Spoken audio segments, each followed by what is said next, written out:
What's going on, everybody? Welcome back to another episode of Rear Naked Locks. I'm Chato, that's Henry. We're going to give you guys a quick breakdown of UFC 325, Lopes versus Volkanovski 2.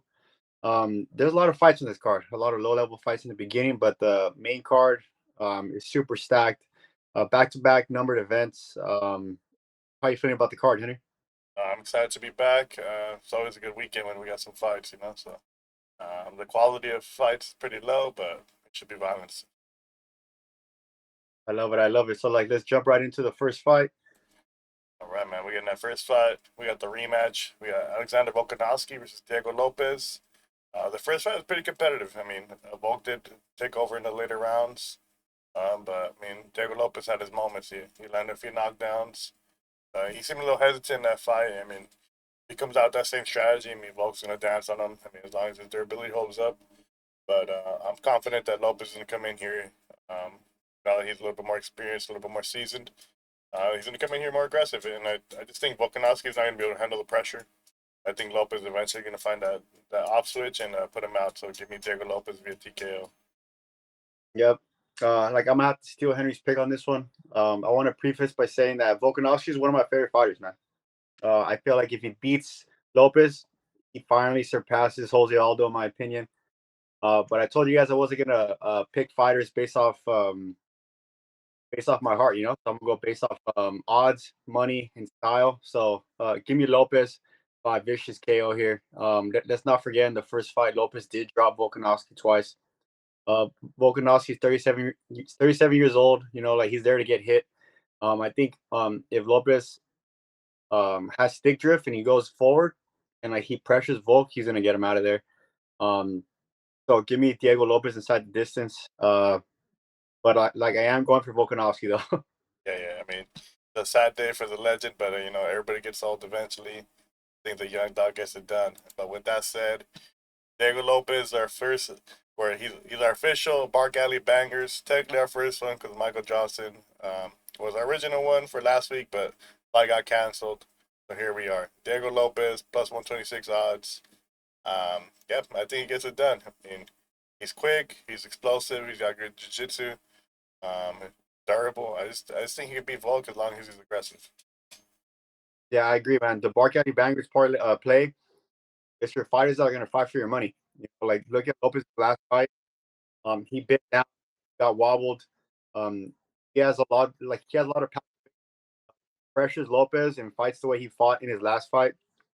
I feel like he makes this look. So give me Lopez at plus 126 odds all day. Um, like I wouldn't be surprised if the odds are like a lot better come fight day. Yeah, I mean, we'll see. We'll see. We've seen some crazy line movement last week, but we'll see how the lines goes this week. All right, so the co-main event for 325 is an absolute banger as well. We got Dan Hooker versus BSD Spec Ops. I'm gonna have to go with BSD on this one. I think this is gonna be a rinse and repeat of Hooker versus Armin. I think BSD is the just as like the same fighter, but just more power in the hands. I think Hooker's only path to victory is if BSD gasses out and then like Hooker takes over in the third. But like Hooker does not have that one hitter quitter power that's gonna stop BSD from coming forward. So I think BSD is gonna mix it up, take him down, and do whatever he wants to him. So like I have BSD inside the distance here. Um, I feel like this is a mismatch.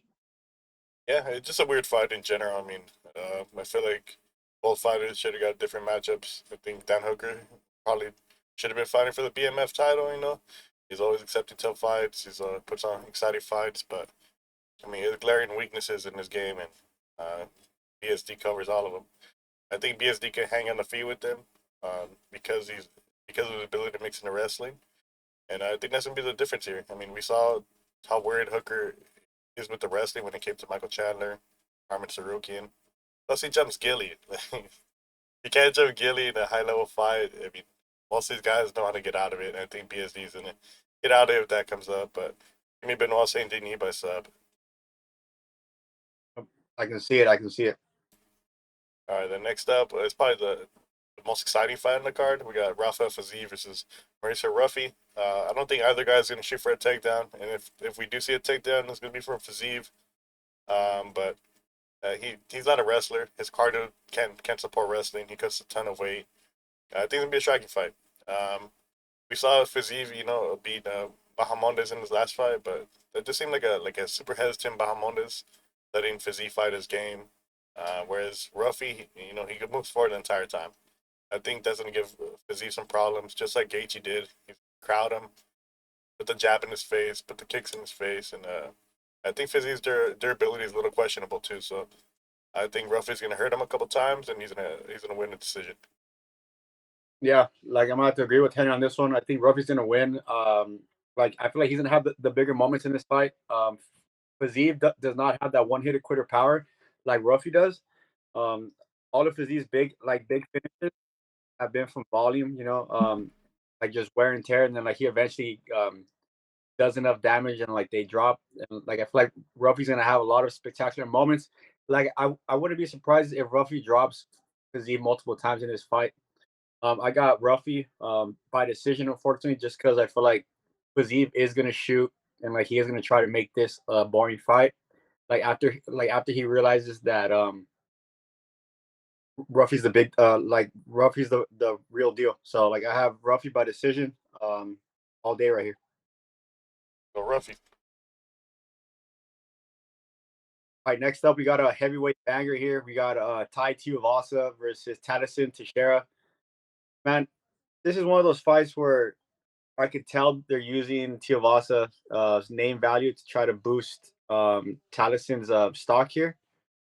They are in Sydney, Australia, so we all know that Tuivasa's like from the same country or like around it.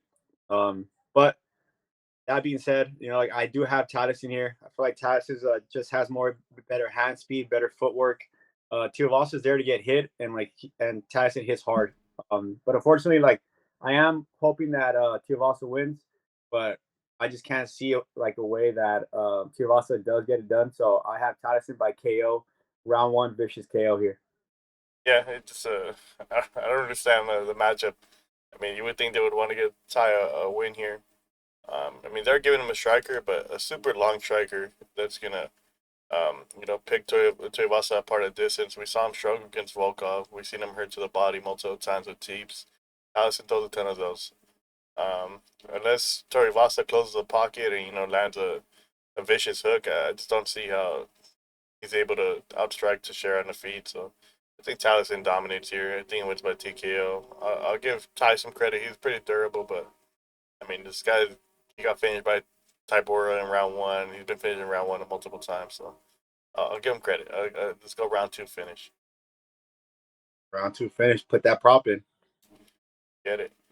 And then we got David's boy, Chato's boy over here, Quillen Salkilld. Fighting Jamie Mullarkey. So, see, this is the kind of matchup Ty should have got. It's like Ty should have got some old head, with weak chin. He should have gotten that BJJ guy Jimenez. Quillen, he's gonna cover. He covers Mullarkey everywhere here. I mean, Mullarkey, he did get a good win last week. His last fight versus Rolando Bedoya. He's in his wrestling, but I mean, he's kind of stalling out a little bit. I don't think he's gonna be able to do that to Quillen. I think Quillen's gonna catch him on the feet. He's gonna snipe him. He's gonna put him out, unfortunately. So, give me Quillen by KO. Yeah, minus 900.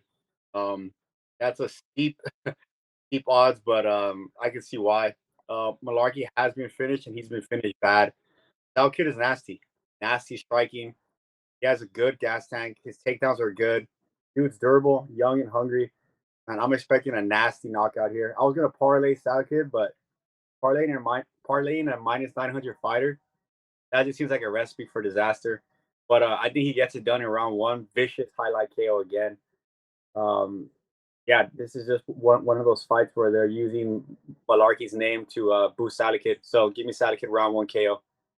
And let's go. All right, next up we got another weird fight. I don't understand how the Tafa brothers or this Tafa is still in the UFC. Like he is a well-known fighter. The Tafa last name, like everybody knows that like they're there to get finished or to finish their opponents. I bet multiple times on Tafa and like he's let me down. So I'm gonna reverse engineer that and I'm gonna bet against him. I got my boy Billy Madison over here, aka Billy Alcantara. He's gonna mix it up and he's gonna submit this guy. Tafa has a weakness on the ground, and if Billy has the right game plan, which I feel like he does, he's gonna mix it up, take him down, drown him. Give me Billy by sub round 2. Yeah, it's I don't know. I don't know. I mean, like Chato said, I don't know why Tafa's still here. Get on to BKFC and forget, bro. This guy, you would think he would work on his jiu-jitsu. It's been a glaring weakness since the very beginning. I mean, he came in as a kickboxer. He remains a kickboxer. But even as a kickboxer, like sometimes on the feet, he looks like he doesn't care. He doesn't throw enough. I don't think he's been putting enough pressure on Billy. Billy seems like the kind of guy who's grateful to be in the UFC. He doesn't have the best skills, but he's decent everywhere, and I think he's gonna get it done. I think just like he took down Bogdan, I think he's gonna take down Tafa, but Bogdan's not Tafa. Bogdan can grapple a little bit, to defend the chokes. Whereas Tafa, he'll tap out before the choke even goes in. So give me Elekna by sub. I like it. I like it. Put that prop in sub. Then next up, we got Cam Rowston versus Cody Brundage. The odds are super wide on this one, but I understand. Cody Brundage, if you look at his record, 11-7. I mean, horrendous. This dude's in the UFC because he squeaked by with some no contest, with some DQs. He is exciting, but he has that quit in him. He seems like a cool dude, but it's a tough matchup for him. In order for him to win this fight, he's got to wrestle nonstop for 3 rounds and hope that Rowston doesn't get up. But we saw Rowston against Andre Petrosky last fight. He doesn't care. He doesn't care. He's gonna put the jab in your face, and he's gonna try to knock you out before you even land the takedown. So I expect them to do the same here. Give me Rowston by KO.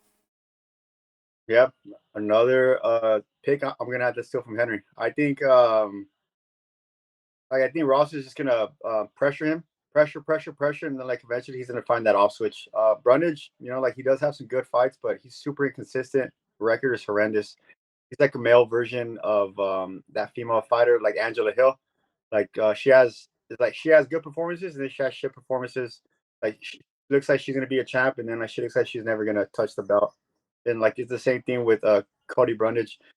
I feel like after this, like send him 2-3 years PFL and like just get him out of here. I got Ralston by round 2, round 3 decision. I feel like Brundage is gonna try to shoot and mix it up early, and like he's gonna save him some time. But at the end of the day, like Ralston's gonna find that chin. It's unfortunate, but one's a complete MMA fighter, and the other one, I don't know. Yeah, we'll see. All right, next up, man, we got another random fight. Jacob Malkoun versus Torrence Finney. I'm just gonna prefix this by saying like I'm one of the biggest Torrence Finney haters ever. I just don't like the way the guy fights. He's just all takedowns, no damage. He doesn't go for trips. He doesn't go for elbows in the clinch. He doesn't go for inside trips, outside trips, singles, doubles. He just lays on people. No damage. He doesn't go for sub. No ground and pound. That being said, I think he wins this one, but I'm hoping Malkoun bites down and knocks Torrey Finney out cold in round 1. Like I just feel like Finney is just one of those fighters that the UFC does not want in there, because he's not there to do damage. He's there to win by decision. He's comfortable by allowing the fight to go to the scorecards, and I just don't like fighters like that. It's like be on my side or be against me, but I'm telling you right now, this fight is a fight that you go and make your food, go and go to the store, go to the restroom. Just skip this fight, man. This fight's going to decision unless Malkoun finds that chin early. Yeah, I agree. I've never been a fan of either fighters. Malkoun is a crotch sniffer. Of course, Finney is a crotch sniffer. I don't know. So these are the kind of fighters that they kind of take away for the sport. Jiu-jitsu them, they take no damage, and they win fights, but it's not exciting, man. But we'll see. The judges and the refs have been a little bit more. They've been favoring the striking more.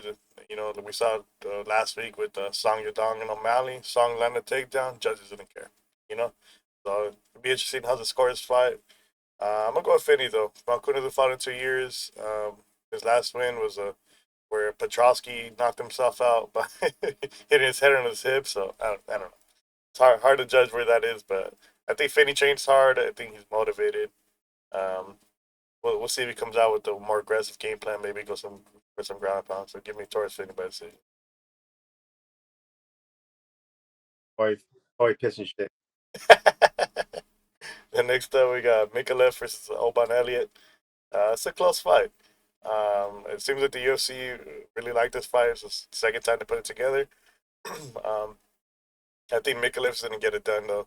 I think they're both fighters are well rounded, but Micallef's a little bit more dangerous. For Oban, he's typically a decision fighter. Like he has won by KO in the UFC, but not really that guy, you know. I think Micallef's gonna mix it up, mixing the takedowns when needed, but he's gonna win the exchanges on the feet. So I think Micallef gets it done. Plus, you know, where they're at, the crowd's gonna favor him. So Micallef by decision.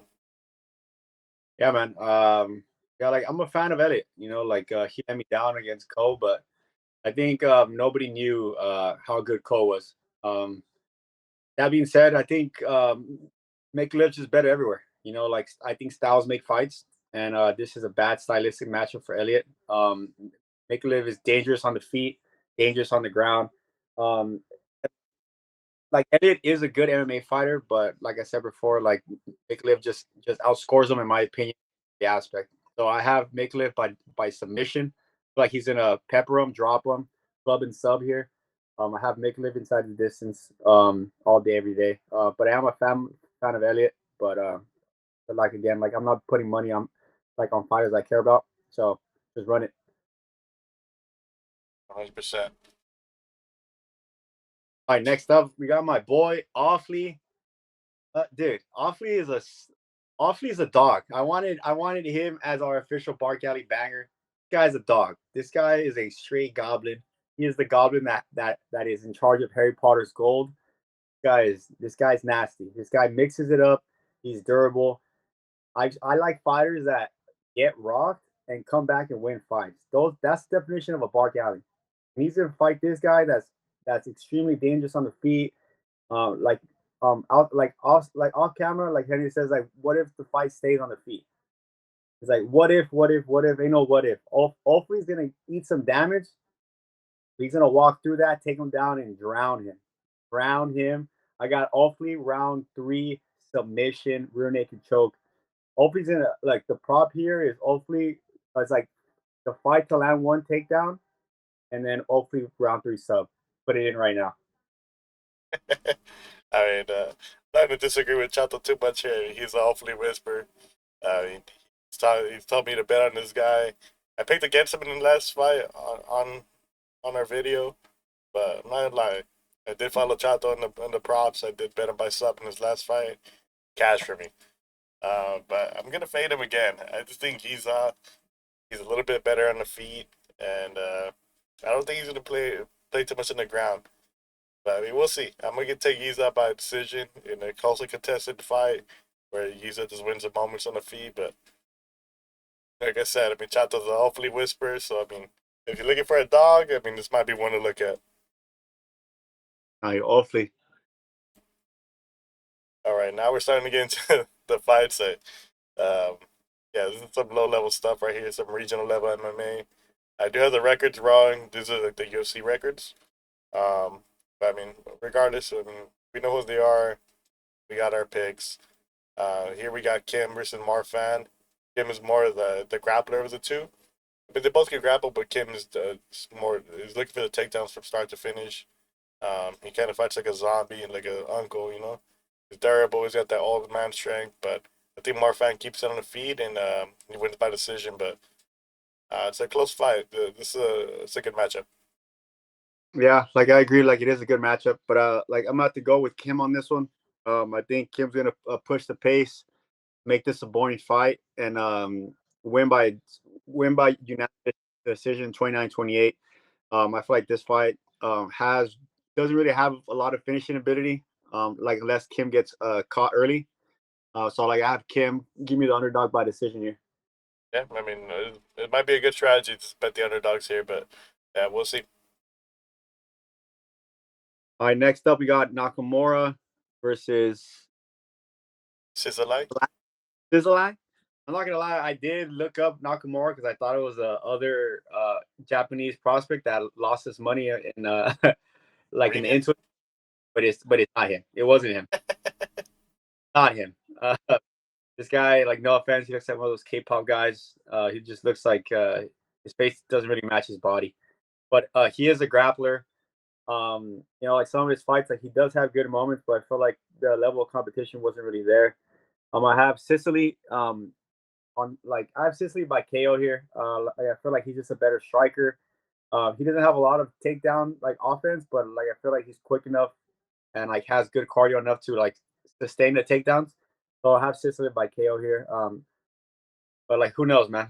Like Henry said, like a lot of low level fights, but I'm hoping these low level fights equals violence. Yeah, I definitely do think we'd see violence here on either side. It's striker versus grappler. Both fighters had know their path to victory, and they're going to try to implement it. I think Szalay keeps it on the feet, though. Needs to work the body, keep his distance, work the jab. If he does that, I think he does find a TKO here. But region MMA, it's hard to predict these things. The line is super close here. Szalay is a slight favorite. But yeah, I'll go with Szalay as well. Give me TKO. Like that, like that. Finally on the same page. 100%. I mean, we'll for sure be on the same page on this one. Sulangrangbo versus Lou. Um, Lou, I think it's the only fight where the odds are a little wide. But rightfully so. Lou's there to get hit. He's a zombie. He tries to grapple, but striking defense is horrendous. He does live in his chin, and Grambo, I think he's gonna find that chin. I think he's a pretty safe pick, but we're not gonna parlay him or bet on him at all because it's regional MMA. He can slip in a banana peel like Shevchenko and get sub, but I think he knocks Lou out. Yeah, I agree. I'm not gonna butcher his name again. Sedemajenko. He's a commerce casino here. But nah, like I just think this gonna be a rock with talking robot fight. I just think like assalamu alaikum. I forgot. He has better striking. He has better striking, crisp head movement, and him. I can't even like Lou. Sorry, Lou. Like just like Henry said, like he's there to get hit. No head movement, chin in the air. He's sniffing the roses in all of his fights. Fighters that live off their chin and like can't mix it up. I just can't. I just can't bet. Like I just can't bet on them. Like they'll win some fights, just based off grit. But I feel like in this one, Lou's gonna get hit and he's gonna get hit hard. So like I don't see this fight going past 2 rounds. So give me fight doesn't go the distance, or give me Seramantenko by first or second round KO. I like that. Fight to go distance might be the play, honestly. All right, next up we got Tao versus Batbayar. Tao's faced that guy. But he did have a fight in Dana White Contender Series and he lost. I feel like he's just like one of those fighters that like maybe the lights are just too bright for him. He is in his home country here, but I'm gonna have to go with Bayer. Like I feel like he's a better striker. Like he's gonna be able to stuff the takedowns. He's gonna put the pressure on him. So give me Bayer by decision because I feel like Tao is gonna try to make this a wrestling match and try to squeeze out those minutes. So give me fight goes the distance or Bayer here. Yeah, I think it's gonna be a slugfest, honestly. I mean, like Chato said, Tao's in his, he's close to his roots here. He's gonna come out. He's gonna try to make it a dogfight, and I think Batbayar is gonna give him that dogfight. I think it'll be Batbayar's downfall because when he fights technical, he's a better striker. I think he's a better fighter overall, but when he gets into that dogfight, I mean, I think he might lose on the moments. So I'm gonna go with Tao here. I think he squeaks it out. Maybe a late finish. Give me a Tao round 3 TKO. 3 games probably juice. Yeah, we'll see. We'll see. We'll see. All right, but that's it for the breakdowns. We kind of breeze through them, but some of these fights, I mean, who's gonna bet on them? Who's gonna bet on them? I mean, if you guys are betting on them, send them to us. Maybe we'll match them. We don't really have too many good reads, but I mean, I think our parlays are solid this week. Yeah, like go on Twitter and like send us your early prelims and prelims parlays. Like if me and Henry like them, we'll give you guys a shout out and like we'll match them. Yeah, 100%. 100%. Like usual, we're gonna start off with around the world. All right, guys. This is the moment that everyone's been waiting for, right? The Around the World parlay. If you guys are new to the channel, this is the parlay that I created where I pick 3 fighters from different parts of the world, put them in a pot, and make you guys some money. First leg, we are going with the one and only, the guy from the USA himself, going straight from the hometown, the motherland for me. We're gonna go with my boy Billy Madison, aka Billy Alcantara. You know, he's fighting a Tafa brother. You know, like we broke it down earlier. Like, don't understand why Tafa's here. I'm picking the fighter that has more ways to win. I think Billy's durable enough to like take a beating if he does get hit on the feet, but I think he's smart enough to go for takedowns here. We've seen Billy go for takedowns against like fighters like Guskov. If he could take Guskov down, he could take Tafa down. I have Billy by submission here. I feel like he's gonna make it look easy. Give me round 1, round 2 by submission to start this parlay off. Second leg, we are going to Brazil. I'm telling you guys, I'm gonna go with the younger fighter, the more explosive fighter, Alexander Teixeira from Brazil. He's going against my boy Tai Tuivasa. Tai Tuivasa, he's must-see TV. He's funny, you know, like he has a good stick with the shoey. But you know, like let's not forget that like he exploded to like 400 pounds outside the octagon. You know, like I don't even think he's there mentally anymore. He's probably just there for a check. This unfortunately it seems like a UFC planted fight in which they're gonna use Teixeira's name to boost Taliesin. So like I'm gonna take advantage of that. So give me Taliesin by KO round 1.